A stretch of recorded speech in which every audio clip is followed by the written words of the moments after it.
ओम शांति।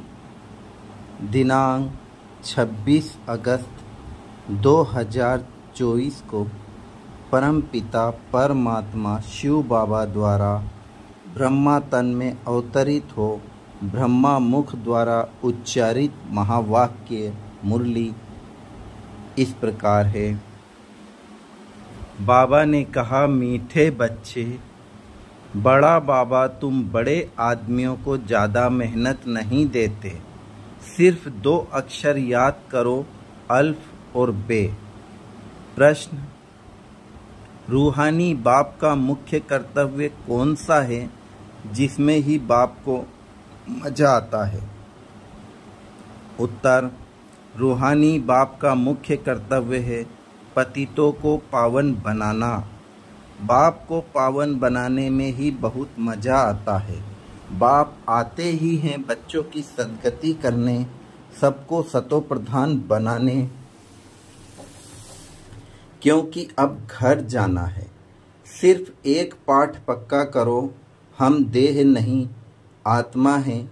इसी पाठ से बाप की याद रहेगी और पावन बनेंगे। आज की पूरी 4 पेज की मुरली जो परमात्मा शिव बाबा द्वारा सुनाई गई, उसका मुख्य धारणा के लिए बाबा ने हमको सार दिया है। वो इस प्रकार है। पहला है, फुल मार्क्स से पास होने के लिए अपनी बुद्धि को सतो प्रधान बनाना है। मोटी बुद्धि से महीन बुद्धि बन ड्रामा के विचित्र राज को समझना है। अभी बाप समान दिव्य और अलौकिक कर्म करने हैं। डबल अहिंसक बन योग बल से अपने विकर्म विनाश करने हैं। वरदान, कर्म और योग के बैलेंस द्वारा ब्लेसिंग का अनुभव करने वाले कर्म योगी भव। कर्म और योग के बैलेंस द्वारा ब्लेसिंग का अनुभव करने वाले कर्म योगी भव।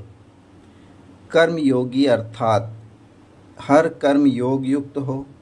कर्म योगी आत्मा सदा ही कर्म और योग का साथ अर्थात बैलेंस रखने वाली होगी।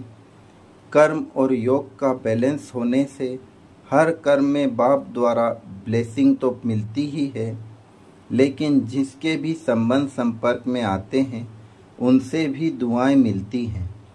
कोई अच्छा काम करता है तो दिल से उसके लिए दुआएं निकलती हैं कि बहुत अच्छा है, बहुत अच्छा मानना ही दुआएं हैं। स्लोगन, सेकंड में संकल्पों को स्टॉप करने का अभ्यास ही कर्मातीत अवस्था के समीप लाएगा। सेकंड में संकल्पों को स्टॉप करने का अभ्यास ही कर्मातीत अवस्था के समीप लाएगा। ओम शांति।